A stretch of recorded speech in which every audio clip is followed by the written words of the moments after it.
Assalamu alaikum. Welcome to Nordic Turns. Alan is from Munich, Germany.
কেমন দেখলেন আপনারা Munich Germany? Actually সব বরফে ঢেকে গেছে এবং মাইনাসের অনেক নিচে তাপমাত্রা। আমি বলবো যে সবাই মানে ইনডোরে থাকতে পছন্দ করছে। রাস্তায় তেমন কোনো মানুষ নেই, যারাই আছে তারা সবাই গাড়িতে বা ট্যাক্সিতে বা বাসে চলাফেরা করছে। আমি হোটেল থেকে যখন আমার মেসে ইস্পোতে এসেছি, আমি ট্রেনে করে এসেছি, কখনো ট্যাক্সিতে এসেছি, কখনো যখনই বাইরে গিয়েছি গাড়ির ভেতরেই ছিলাম, কারণ এত বেশি ঠান্ডা যে বাইরে বের হয়ে স্নোফলের মধ্যে দিয়ে হাঁটাটাও অনেক ডিফিকাল্ট। আমার মনে হয় সুইডেনের জার্মানিতে ঠান্ডা অনেক বেশি, আমি যেটা মনে করছি। আমি এখন যে জায়গায় দাঁড়িয়ে আছি সেটা হচ্ছে মেসে, জার্মানির একটা প্লেস। এখানে ইস্পো একটা ফেয়ার হচ্ছে এবং আমি ইস্পোতে এসেছি ফেয়ারে কন্ট্রিবিউট করার জন্য for some inspiration for spentware department from আলেকো। আমি খুব ব্যস্ত ছিলাম কয়েকটা দিন এবং ব্যস্ততার মাঝেও চেষ্টা করেছি কিছু ইনফরমেশন দেওয়ার জন্য আপনাদেরকে। আমি আজকে খুব ইম্পর্টেন্ট একটা ইনফরমেশন খুব ছোট্ট আকারে আমি বলবো আপনাদেরকে। প্রথম ইনফরমেশনটা হচ্ছে যে আপনারা অলরেডি হয়তো বা 1 ফেব্রুয়ারির মধ্যে সব ডকুমেন্টস সাবমিট করে দিয়েছেন। আমি শিওর যে আপনারা সব ডকুমেন্টস সুন্দরভাবে সাবমিট করেছেন। যারা নিজেরা অ্যাপ্লাই করছেন তারা সবসময় অনেক কেয়ারফুল। যারা থার্ড পার্টির মাধ্যমে অ্যাপ্লাই করছেন আমি জানি না তাদের কী হবে, বাট হয়তো বা তারাও ভালোভাবে সব কিছু সাবমিট করেছেন, যেহেতু একটা রেসপন্সিবিলিটি সবারই থাকে। So I will say that you need to be very careful during submitting your documents. And then 4 February থেকে 14 ফেব্রুয়ারি পর্যন্ত আপনাদের সময় অলরেডি শুরু হয়ে গেছে। 4 তারিখ থেকে এসজিপি স্কলারশিপের জন্য, অর্থাৎ এইটাকে আমরা এর আগে এসআইএসএস স্কলারশিপ বলতাম, এখন এটার নাম চেঞ্জ হয়েছে for the global professionals Swedish institute scholarship. এই সুইডিশ ইনস্টিটিউট স্কলারশিপে যদি আপনারা আবেদন করেন এবং যদি আপনারা এই স্কলারশিপ পেয়ে যান, তাহলে আপনাদের সুইডেনে পড়ালেখা করার জন্য কোনো টাকা পয়সা লাগবে না, এমনকি সুইডিশ সরকার আপনাদেরকে সেটার জন্য পে করবে এবং প্রতি মাসে সেটা 10,000 টাকার মতো, বাংলাদেশি টাকায় প্রায় 1,10,000 টাকার মতো আপনারা প্রতি মাসে পাবেন। So it's a very worth for every students in Bangladesh, I should say. So আমি বলবো যে আপনারা অবশ্যই এটাতে অ্যাপ্লাই করবেন। 4 তারিখ থেকে 14 তারিখ পর্যন্ত আপনারা অ্যাপ্লাই করতে পারবেন। এর মাঝখানে আপনাদেরকে আরও কিছু ভিডিওতে আপনাদেরকে ইনফরমেশন দেওয়া হয়েছিল যে আপনারা কীভাবে খুব ফ্রুটফুলি অ্যাপ্লাই করতে পারেন, অর্থাৎ মোটিভেশন লেটার, তারপরে হচ্ছে আপনার reference letter. By the way আপনাদেরকে আরও বলেছিলাম আমি মোটিভেশন লেটারটা কোন বিষয়ের উপর ফোকাস করে আপনাদেরকে লিখতে হবে বা করতে হবে, এটাও আমি ফোকাস করেছিলাম আপনাদেরকে, কারণ motivation letter is very important for the scholarship. So আমি বলবো যে স্কলারশিপের প্রত্যেকটা ধাপ খুব ইম্পর্ট্যান্ট। আপনাদেরকে লিডারশিপের যে এক্সপিরিয়েন্স আপনাদেরকে দেখাতে হবে, সেই লিডারশিপের এক্সপিরিয়েন্সটাও আপনাদেরকে 3000 আওয়ার্স দেখাইতে হবে। সেটা হচ্ছে আপনি যদি লিডারশিপ পর্যায়ে কাজ করেন তাহলে, আদারওয়াইজ আপনি এসআইএসজিপি স্কলারশিপের জন্য এলিজিবল হবেন না। অবশ্যই আপনাকে 3000 ওয়ার্কিং আওয়ার্স থাকতে হবে অ্যাজ এ লিডারশিপ পজিশন।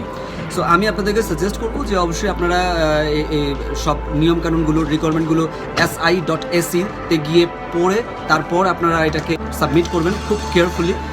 এবছর 300 স্টুডেন্টসের মতো all over the world 34 countries থেকে সুইডেন স্টুডেন্টদেরকে এসআইএসজিপি স্কলারশিপ প্রোভাইড করবে এবং এই স্কলারশিপ আমি বলবো যে এটা বাংলাদেশি স্টুডেন্টদের জন্য যারা ভালো ভালো সাবজেক্টে অনেক ভালো রেজাল্ট করেছেন, যারা এদেশে আসতে চান লেখাপড়ার উচ্চশিক্ষা নেওয়ার জন্য, লেখাপড়া করার জন্য, মাস্টার্স প্রোগ্রামের জন্য, তারাই শুধুমাত্র এটাতে অ্যাপ্লাই করতে পারবেন। আমি সবাইকে রিকোয়েস্ট করবো আপনারা লাস্ট দিন কেউ এসআইএসএস স্কলারশিপ সাবমিশন না করে আপনারা 10 তারিখের আগে সবাই সাবমিট করে ফেলুন।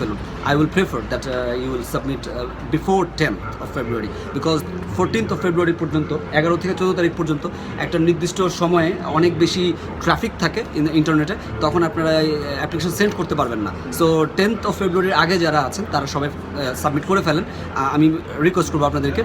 অথবা আপনারা যারা very advance like 4th of February থেকে আপনাদের শুরু হয়ে গেছে অলরেডি, আপনি যদি 6th of February মধ্যে অথবা খুব জলদি করে আপনারা অ্যাপ্লাই করে দিতে পারেন সব কিছু ঠিকঠাক রেখে, তাহলে সুনার দ্য বেটার আমি বলবো। আমি আপনাদেরকে এসআইএসজিপি স্কলারশিপ সম্পর্কে আগেই কিছু ইনফরমেশন দিয়েছিলাম যে আপনারা মোটিভেশন লেটার থেকে শুরু করলে লিডারশিপ এক্সপিরিয়েন্স কীভাবে দেখাবেন, কোন জিনিসগুলোর উপর বেশি ফোকাস করলে আপনারা হয়তো বা এসআইএসজিপি স্কলারশিপটা খুব সহজে পেয়ে যেতে পারেন। এই ব্যাপারে আমি এর আগে আপনাদেরকে অনেকবারই বিভিন্ন ভিডিওতে বলেছি। আমি এখন যে জিনিসগুলো আপনাদেরকে না করতে হবে এসআইএসজিপি স্কলারশিপের জন্য সেই জিনিসগুলো বলবো। প্রথমটা হচ্ছে আপনারা অধিক ডকুমেন্টস সেন্ড করবেন না স্কলারশিপ পাওয়ার জন্য, যেটা চাওয়া হয়েছে সেটাই সেন্ড করবেন। আপনাদেরকে বলা হয়েছে যে সাবজেক্ট ওয়াইজ আপনাকে এসআইএসজিপি স্কলারশিপের জন্য অ্যাপ্লাই করতে বলা হবে এবং সেটাই আপনি করবেন। রিকোয়ারমেন্টগুলো খুব ভালো করে পড়বেন। যদি ভালো করে না বুঝেন আবার পড়ে তারপর অ্যাপ্লিকেশন করুন। ভুল অ্যাপ্লিকেশনের কারণে আপনি এলিজিবল হলেও আপনার অ্যাপ্লিকেশনটা রিজেক্ট হতে পারে। প্রতি বছর অনেক স্টুডেন্ট বিগত বছরগুলোতে গত বছর বাংলাদেশ থেকে মাত্র 5 থেকে 8 জন স্কলারশিপ SISGP স্কলারশিপ পেয়েছে। কারণ হচ্ছে শুধুমাত্র অ্যাপ্লিকেশন ভুলের কারণে, অ্যাপ্লিকেশন ভুল দেওয়ার কারণে তারা স্কলারশিপ পায় নাই।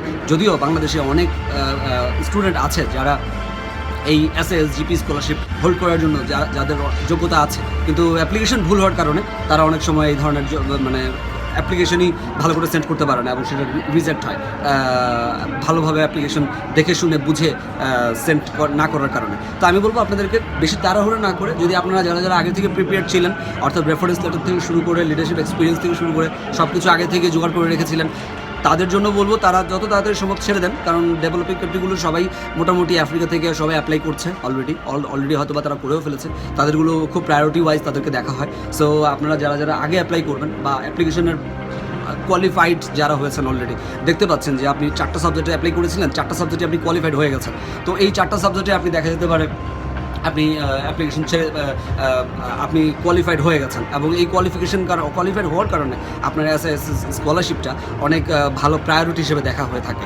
কারণ আপনি ভালো স্টুডেন্ট এবং আপনি অলরেডি কোয়ালিফাইড হয়ে গেছেন, ফার্স্ট যে সাবজেক্টে চয়েস দিয়েছেন সেটাতে যদি কোয়ালিফাইড হয়ে থাকেন সেক্ষেত্রেও আপনি একটা প্রায়োরিটি পাবেন। সো এই জন্য আমি বলবো যারা অলরেডি কোয়ালিফাইড হয়ে গেছেন দেখে শুনে বুঝে তারপরে অ্যাপ্লিকেশন করুন। যদি কোনো জিনিস ক্লিয়ার না থাকেন প্রশ্ন করুন, আমি যদি বিজি না থাকি আমি অ্যান্সার করার চেষ্টা করবো অন্য কোনো ভিডিওতে। আমি খুবই দুঃখিত যে আমি আপনাদের কোশ্চেন অ্যান্সার করতে পারছি না, বিকজ আমি লাস্ট কয়েকটা দিন ট্রাভেলিংয়ে ছিলাম, সামনে কয়েকটা দিন ট্রাভেলিংয়ে থাকবো এবং মার্চ মাসেও আমি পুরোপুরিভাবে ট্রাভেলিংয়ে থাকবো। আপনারা হয়তো খেয়াল করেছেন যে আমি ইদানিং আপনাদেরকে খুব বেশি একটা ভিডিও দিয়ে সাপোর্ট করতে পারছি না, because of my work and travelling. আমি ট্রাভেলিংয়ে থাকলে খুব একটা ভিডিও সেন্ড করতে পারি না। এখনও আফটার দ্য ট্রাভেলিং শেষ হয়ে গেছে, তখন আমি চেষ্টা করছি যে একটা ভিডিও আপনাদেরকে দেওয়ার জন্য SIS স্কলারশিপের জন্য। It's very important this scholarship. আমি মনে করি বাংলাদেশের মেধাবী ছাত্রদের জন্য, যারা শুধুমাত্র স্টুডেন্ট স্কলারশিপ নিয়ে পড়ালেখাই করতে আসবেন না, প্রত্যেক মাসে 2 বছরের যদি প্রোগ্রাম হয় 2 বছরে আপনি ভালো একটা অ্যামাউন্ট আপনি টাকা পেয়ে যাবেন। প্রত্যেক মাসে প্রায় 1,10,000 টাকার মতো পাওয়া এটা বিশাল ব্যাপার একটা স্টুডেন্টের জন্য আমি বলবো। এবং এরপরে আপনারা তো আরও হায়ার স্টাডি করার জন্য PhD অথবা আদার স্টাডি করার জন্য একটা ফ্যাসিলিটি পেয়েই যান সাধারণত যারা স্কলারশিপ নিয়ে আসে দেশে। সো আমি সবাইকে শুভকামনা দিচ্ছি যে আপনারা নিশ্চয়ই ভালোভাবে অ্যাপ্লাই করছেন। 14ই ফেব্রুয়ারি পর্যন্ত এটার ডেডলাইন আছে এই স্কলারশিপের। আপনারা যারা এই স্কলারশিপ আমি মনে করি যে আপনারা যারা এই স্কলারশিপ পেতে চান তারা খুব সিরিয়াস হয়ে অ্যাপ্লাই করবেন। আর যারা মনে করছেন যে হ্যাঁ আমি অ্যাপ্লিকেশন করে দিই, যদি পাবো না হলে নাই, এমন যেন না হয় যে আপনি নিজেকে ভাবছেন যে আপনি খারাপ স্টুডেন্ট, কোয়ালিফাইড হয়েছেন তারপর আপনি ভাবছেন যে আপনার CGPA এর উপরে এই স্কলারশিপটা নির্ভর করে। হ্যাঁ অবশ্যই CGPA এর উপর নির্ভর করে, কিন্তু CGPA ছাড়াও আরও অনেক জিনিসের উপর নির্ভর করে। আপনার IELTS স্কোর, আপনার মোটিভেশনাল লেটার, আপনার আরও যেই লিডারশিপ স্কিল যদি আপনার ভালো থাকে, আপনার যদি রেজাল্ট খারাপও হয় অনেক সময় লিডারশিপ স্কিল দিয়েও আপনি দেখা গেল যে আপনি ম্যানেজার হিসেবে একটা কোম্পানিতে আছেন দীর্ঘ 10-15 বছর, আপনি যদি অ্যাপ্লিকেশন করেন আপনার অ্যাপ্লিকেশনটা গ্র্যান্ট হয়েও যেতে পারে। সো আমি কাউকেই বলবো না যে নেগেটিভ হওয়ার জন্য, যারা পারেন সবাই অ্যাপ্লাই করেন তাতে, এবং যেটা পাবেন সেটা তো ভাগ্যে থাকলে অবশ্যই পাবেন। আল্লাহ পাক যদি রিজিকে রাখে তাহলে অবশ্যই আপনি পাবেন, রাইট? আর কথা না বাড়াচ্ছি, আমি আপনাদের সামনে প্রশ্নোত্তর পর্ব নিয়ে অনেকগুলো পর্ব করে রেখেছি, কিন্তু ভিডিও এডিটিংয়ের সময় করে উঠতে পারছি না, সেজন্য ভিডিও দিতেও পারছি না। জার্মানিতে আমি এসেছি কয়েকদিন হলো এবং এখানে অলরেডি স্নো পরে সব ভরে গেছে, একদম ঠান্ডা, অনেক মাইনাসের অনেক নিচে ঠান্ডা, বাইরে যাওয়াই যায় না একেবারে ভিডিও করার জন্য, বা কিছু ভিডিও করার জন্য সময়ও পাচ্ছি না। সো এই জন্য ইনডোরে একটা ভিডিও আমি এখন জাস্ট ফ্রি হয়েছি, সেজন্য এখন আমি অন্য জায়গায় চলে যাব, এয়ারপোর্টে যাব। সো এর মাঝখানে ভাবলাম যে আপনাদেরকে স্কলারশিপ ইনফরমেশনটা অন্তত দেওয়া যাক, যেহেতু যারা আপনারা জানেন না যে স্কলারশিপের কখন শুরু হয়েছে কখন শেষ হবে, সেটা আপনারা SI.se গিয়ে সব কিছু সুন্দরভাবে দেখে তারপরে আপনারা অ্যাপ্লিকেশনটা করতে পারবেন। আমি মনে করি যে আপনারা সবাই ভালো থাকবেন, সুস্থ থাকবেন। সবাইকে অনেক শুভকামনা জানাচ্ছি। আসসালামু আলাইকুম, খোদা হাফেজ।